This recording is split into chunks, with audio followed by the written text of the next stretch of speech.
Les grands-parents d'Émile ont été convoqués au pôle criminel d'Aix-en-Provence ce mardi 9 décembre. Selon nos informations, Philippe et Anne Vedovini, ainsi que deux de leurs enfants ont été entendus en qualité de partie civile. C'est la première fois que les deux magistrats en charge de l'affaire auditionnaient ces quatre proches de l'enfant depuis leur garde à vue du 25 mars 2025.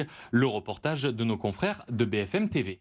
Les grands-parents du petit Émile, son oncle, sa tante, sont ressortis du tribunal avec une certitude. L'enquête se poursuit et de nouvelles investigations seront menées prochainement. Ils ont tous les quatre été convoqués hier pour être auditionnés, en tant que partie civile cette fois-ci. Objectif, évoquer le fond du dossier, mais aussi recueillir leurs convictions, leurs sentiments et la vie qu'ils mènent depuis la mort du petit Émile. C'est la première fois qu'ils étaient entendus depuis leur placement en garde à vue en mars dernier, pour homicide volontaire et recel de cadavres.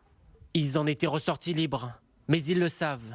Toutes les pistes sont encore étudiées, notamment celles qui mènent au drame familial. Il est évident que le fait que la cellule familiale fasse partie des pistes qui ont été suivies lors des investigations est quelque chose d'extrêmement difficile. D'un autre côté, elle comprend parfaitement que, compte tenu de la configuration dans laquelle est intervenue la disparition du petit Émile, il est tout à fait naturel que des interrogations se posent. Il y a un mois, la famille du petit Émile était retournée sur les lieux de sa disparition, notamment pour y mener un complément d'enquête.